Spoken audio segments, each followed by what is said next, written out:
Yo, what is up everybody, and welcome back to another Madden 20 online CFM game. We are now in week 13 of the 2022 season here in the Premier Madden League. My oh my, has time really flown upon us. This is late in the going of season 4 of this franchise. It feels like just yesterday we were trying to manage the Kenyon Drake and Kalen Ballage running back duo. We were trying to figure out, how to get Albert Wilson and Devontae Parker touches in the passing game. Now here we are re-signing 99 overall Saquon Barkley to a brand new 7-year contract, which is worth more than $7 million, probably double that amount. Saquon Barkley is getting a lot of money into his bank account. Thankfully, our Dolphins have more than enough cap space to be able to afford that contract and afford whatever contract DeAndre Hopkins gets signed to, whether it's going to be the franchise tag or the 5-year, $100 million contract that D-Hop wants. It'll more than likely be the franchise tag, but either way, D-Hop will be on the Dolphins next season. And on top of that, our Dolphins should still have about $50 million of cap space to play around with in free agency.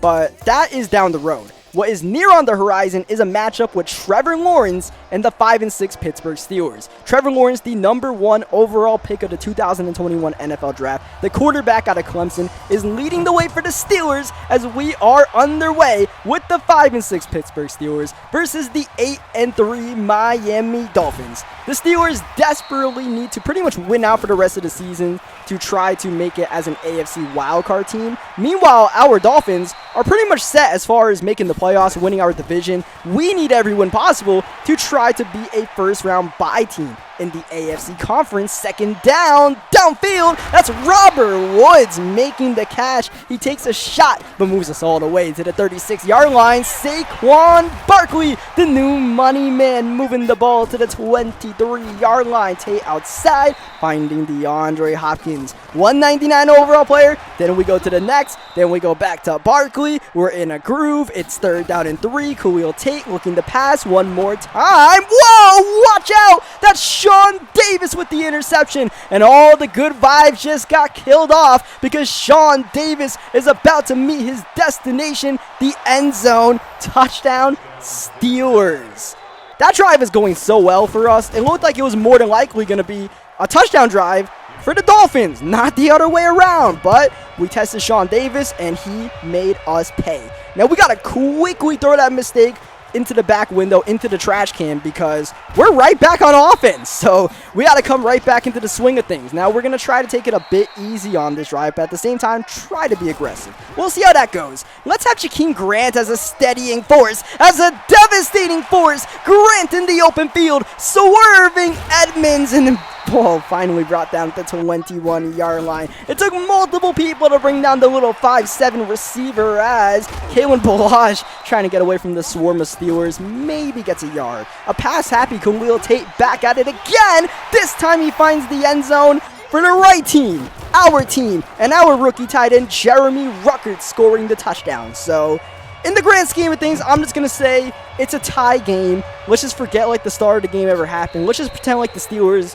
get the ball to start off both halves, right? That's at least the mindset I'm trying to play with, just to throw that mistake out the window, right? Like, that interception's gone. We got a touchdown. We evened it out. Now let's play some defense, which so far isn't going so great. Juju Smith-Schuster down the middle, moving the Steelers offense to the 43. Here comes the rookie running back, Eric Gray, to the 37. Next play, Lawrence with time over the top. Whoa, watch out. That was dangerous. Caden Stearns nearly getting the interception. Third down, Lawrence, just like Tate, pretty pass happy early on, but Lawrence using his legs to get the first down and a whole lot more. This Dolphins pass rush is very talented, but right now, not really making any noise as far as bothering Trevor Lawrence as the Steelers move into the red zone looking for more. Coleman stumbling, nearly getting the first down. It's close. It's third down and inches as Lawrence RPO. That's Tyler Johnson out of Minnesota, who maybe gets the first down. No, he does not. 4th and 1. He actually lost maybe a yard on the play.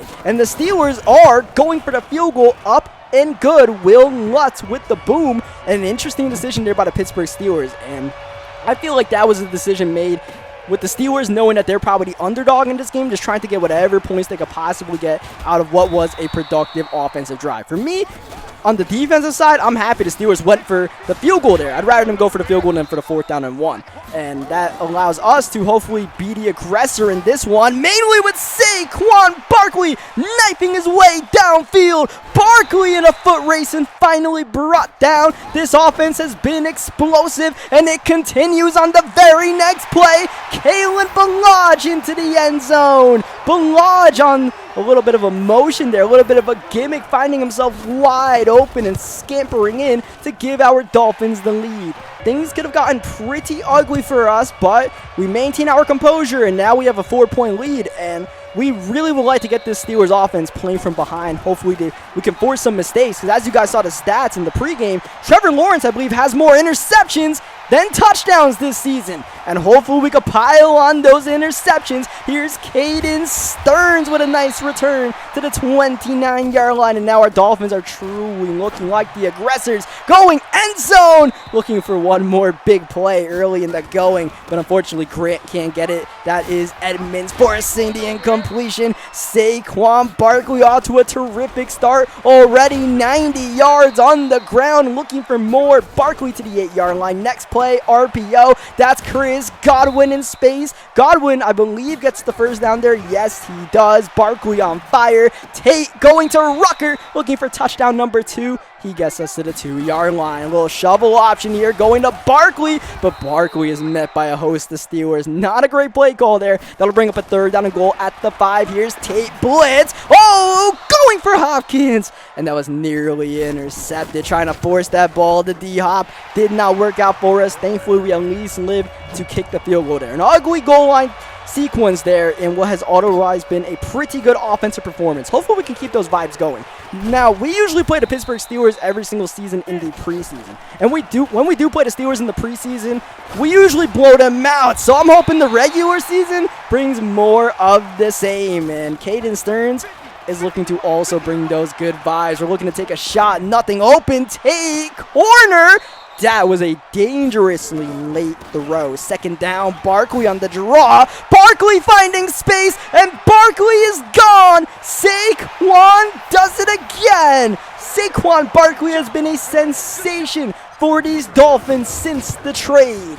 Every single game besides that stinker against the Jets, Saquon has gone over 100 yards. Just when you thought last week's performance against the Lions was his best game, Saquon one-ups it. In the first half, already well over 100 yards on the ground, and our Dolphins with a 14-point lead. Trevor Lawrence is trying to squeeze it in, and that he does. Lawrence was a superstar in this league from day one, as soon as he got drafted, so Trevor Lawrence has a couple of superstar abilities, I believe, including inside deadeye and pocket deadeye. 2nd down and 8. Lawrence trying to put those to good use, but he cannot find anyone open, and instead he loses the ball. Baker knocks it out. Lawrence back on top of it, but all of a sudden, this drive has pretty much met his match here. 3rd down and 16. Lawrence middle. That's going to be Laviska Shenault, I believe his name is, out of Colorado, getting a decent game, but that's not going to come close to getting the first down. We're more than happy with giving up that drag route, and the Steelers punt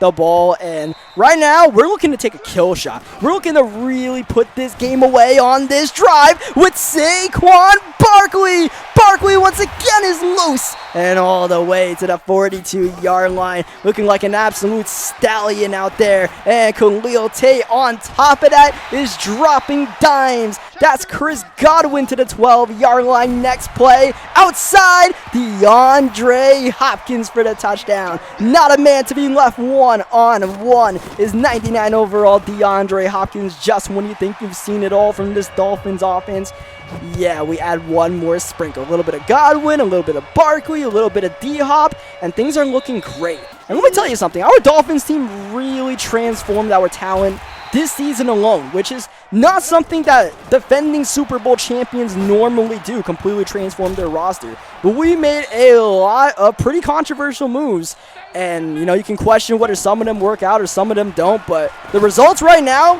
pretty good. Now, when you consider, all the trades we made this season, we pretty much traded away Colin Johnson, Lynn J. Dixon, Boston Scott, and Tyreek Smith, the left end. And in return, we got a 2nd-round pick from the 49ers. We got D Ford. We got Saquon Barkley. And we got Chris Godwin. I feel like all in all, in the grand scheme of things, we got more than we lost as far as production on this team. The only one that really hurts was losing Boston Scott, because that was my guy. But I mean, we're doing pretty good right now with Barkley at the helm, even with Kalen Balaj in the fold. We got a couple of seconds left in this first half, trying to get at least a field goal, if not a touchdown, to pour it on. Here is Tate trying to step up and throw, but sacked instead by the veteran Justin Houston, still doing his thing in the year 2022. Third down, Barkley on the carry, and Barkley does it again. Saquon Barkley, have yourself a half. For the second time in this game, Saquon's X Factor has been activated. This is just silly what Saquon is doing, and that was just a conservative run on third down. We didn't really have much time to do anything, so I was like, all right, I'll just run the ball on third down, call a timeout, kick the field goal.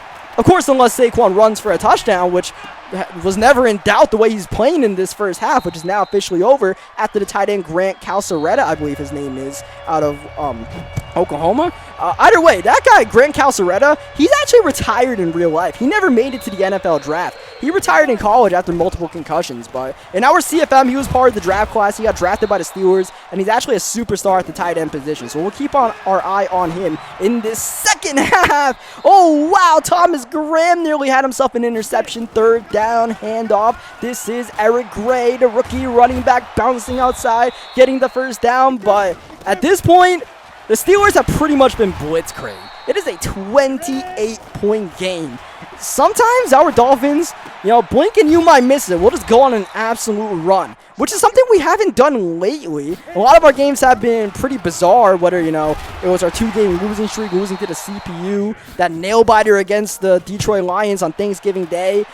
This is more of a bit of normal, I suppose, for our Dolphins, as the Steelers punt the ball on 4th down and 5. Curious decision. Pretty much them waving the white flag there, because if you want to have any chance in this one, not a bad place to go for it, when you're down as much as they were. So now at this point, we're just going to try to run the ball a little bit, chew as much clock as we possibly can. Pretty much milking cookies time. Third down, we are going to pass to Godwin. See if Godwin can stretch out for the first down. Pretty close there. Pretty good effort by Chris Godwin, but unfortunately it is going to be 4th down and 1. And we are going to punt the ball. As you guys know, pretty much CFR, as sim as it gets into CFM. So 4th and 1, we'll punt it even if we feel like we might be able to get it. I mean, nonetheless, in that situation, not 20, I'm probably punting it regardless, but you know what I mean. Second down, Lawrence just gets it off. And man, oh man, did his receiver pay the price. Caden Stearns laying the lumber. Third down, Lawrence outside. Thomas Graham once again with the great coverage. Now, we did lose Jason Verrett in free agency before the start of this season, and Verrett had a fantastic season last year. Remember, he had that pick, or not the pick six, the fumble recovery for the touchdown that really changed the tide in that Super Bowl game. And Thomas Graham has since taken his place as cornerback number 3, which has had its ups and downs, but Graham playing a pretty good game in this one. As you see, we're just chewing clock as much as we can, giving the ball to Barkley. Third down, we are going to try to pass for the first down here, which we are climbing the pocket with Khalil Tate and accidentally crossing the line of scrimmage. I playmakered Jeremy Ruckert up there and looked like he was going to be able to get more than enough for the first down, but in my process of climbing the pocket, I accidentally crossed the line there. So you saw me, trying to stiff arm there, as that was nearly a punt return for a touchdown by none other than Kenyon Drake, the former Miami Dolphin. Man, have things really changed for this CFM. Like, the landscape of this CFM from day one, when we were trying to figure out whether Kalen Balaj or Kenyon Drake was the running back of the future, trying to get guys like Albert Wilson and Devontae Parker touches, and of course, developing Minkah Fitzpatrick. Now we have Caden Stearns getting a pick six. Now we got DeAndre Hopkins and Chris Godwin at receiver. We got Saquon Barkley at the running back position, and we got ourselves a 44-10 lead. Looks like they're playing a little game in the end zone there. No gains for Joey Sly, up and good.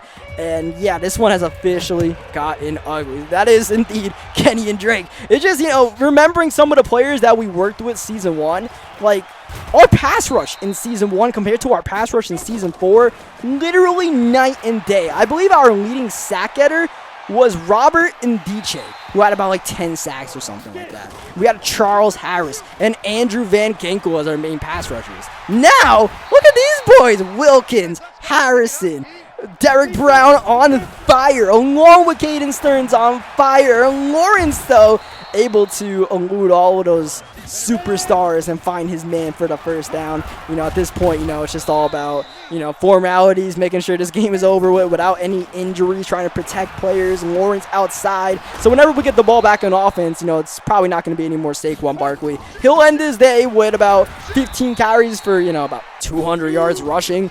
Pretty good game. 2nd down and 9. Lawrence nearly intercepted. Xavier Howard. It's good to have Xavier Howard as a superstar once again, because sometimes he makes some of those kind of plays that you wouldn't expect otherwise. By the way, that probably should have been interception number 4 in the game for Caden Stearns. Now, Caden Stearns has not been racking up the interceptions the way he did last season, which the same can be said for pretty much everybody on our defense. The interception numbers are way down, but make no mistake about it, Caden Stearns' impact is definitely still felt by every opponent of the Miami Dolphins, as Brashad Perriman trying to cook something up in the blowout. Yeah, Caden Stearns, he has like 8 or 9 forced fumbles this season. He's still doing his thing. Don't worry about him, just because we're not racking up as many interceptions, though. Today, we definitely are getting those INTs up. We have about 4 or 5 on Trevor Lawrence, as we have Kalen Ballage just running the ball with Kalen Ballage right now. Officially milking cookies time. 3rd down and 7. Not even going to press the issue because, it's a blowout. Bud Dupree makes the tackle. Good for him. We'll punt the ball back to the Pittsburgh Steelers, and it's all about chewing clocks. So this is a good win for us. And for the rest of the season, we continue to play the rest of the AFC North. So far, we played the Steelers now, and the Baltimore Ravens. Next week, we play the Cleveland Browns in Cleveland. And then week 17, we play the Cincinnati Bengals. And like I said in the opening, every game is important for us as far as winning and trying to get a first-round bye, because right now we have, what should be a 9-3 record after this game, barring, some miraculous events taking place. And you got the Baltimore Ravens with 4 losses. And at this point, I'm operating as if the Baltimore Ravens are not going to lose for the rest of the season. You have the Oakland Raiders with 3 losses. They have the same record as us. So really, I feel like it's a battle between me and the Oakland Raiders to really try to maintain the first-round byes and keep them away from the Baltimore Ravens. And in order to do that, we can't lose because we have already lost to the Baltimore Ravens this season. So if we tie this season both with, let's say a 12-4 record at the end of the season, then the Ravens would get that tiebreaker. So, it's not crazy must-win scenarios, but, I'd really like to win out for the rest of the season and get ourselves a first-round bye rather than going to wildcard weekend and then facing either the Raiders or, worse, the Ravens on the road for divisional rounds. So that's kind of the mindset of what our Dolphins are looking like. So, more than likely, we're not going to be resting any starters. It's going to be balls to the wall for the rest of the regular season for our Dolphins, which is why that stupid loss to the Jets CPU is irritating. But this is the situation that we're in. We just got to make the best of it. Trevor Lawrence sacked, losing the ball. It's actually not going to count as a sack, or not going to count as a fumble. It's still a sack by Christian Wilkins, and it's going to be the last play of the game. The Steelers not really pressing the issue here. Just like the Steelers, we're trying to get out this blowout as quickly as possible, so no one's really calling any timeouts or anything, pressing. So that is the way the game ends, 13-45. It got a bit scary in the beginning. The Steelers had a 10-7 lead, as you may remember, but we really turned up the wick, or not just turned up the wick, we just kept it going. The Steelers just couldn't keep up with our pace. Good passing game, fantastic running game, great defense, equals a victory. So before we end today's video, I'm going to go over all of the season stats for our Miami Dolphins, because I feel like it's been a couple of weeks since we have done that. First things first, we look at the stats here for the game, and you got Christian Wilkins with 3 sacks. I say it every single week. It has been just a revelation what Christian Wilkins has become since he became a superstar. You got him and Derek Brown, and Malik Harrison hasn't made too much noise since he came back in these first couple of games, but he hasn't had to because the interior pass rush is getting there quickly than Malik Harrison can. Sometimes Harrison is there, but so is Derek Brown, and Brown will beat him for the sack. I mean, it's a good competition to have if you're a Dolphins fan. As you guys see, Khalil Tate with double the touchdowns as the interceptions. That's always good. Barkley got a lot of these carries when he was on the New York Giants. Keep that in mind. These are not just Dolphins numbers. And you won't see the Boston Scott and Lynn J. Dixon carries when they were on the Dolphins, but you also got Chris Godwin, who got a couple of rushing attempts on the Jaguars, apparently, because he hasn't ran for us this season. And most of Godwin's receiving yards have come on our Dolphins squad. You see a good balance in the passing game. You got Hopkins, Godwin, Grant, Rucker being sprinkled in. Of course, Saquon Barkley, Perriman when we had Jakeem Grant injured for that month. Robert Woods, while the Colin Johnson trade happened, and he was gone before we got Godwin. So a lot of receivers in the fold, and you don't even see Colin Johnson's receiving stats and all of that. Defensively, Caden Stearns leading the team in tackles. This is what I'm saying, man. Even though Caden Stearns only has 5 interceptions this season, quote unquote, you know, leading the team in tackles, he is still the leader of this defense. We go as he goes. And then, of course, you know, the front seven is absolutely stacked. You got Cox in there. We don't even mention Jabril Cox, but, you know, quietly, he's leading the team in tackles for losses. He has 7 sacks himself. D Ford, you know, he's doing his thing out there. D Ford on the side, just a nice piece for us to have on our team to go along with all the talent around him. You see Ricardo Allen. That's why we signed Ricardo Allen to that 3-year deal. I know some of you guys were saying to, you know, let go of Ricardo Allen or trade him or whatever, but, you know, I like Ricardo Allen on this team. I feel like he's a good fit. His superstar abilities I like a lot, and it stands out with him leading the team in interceptions. Otherwise, you know, a lot of balance otherwise. So that is pretty much going to do it for today's video, and there it is, 9 forced fumbles for Caden Stearns. That'll do it for today's video. Leave a like on the video if you guys enjoyed what you guys saw today. Subscribe for some more Madden 20 gameplays, especially if you guys enjoyed this Dolphins CFM, and I will catch you guys next time. Thank you, as always, for watching.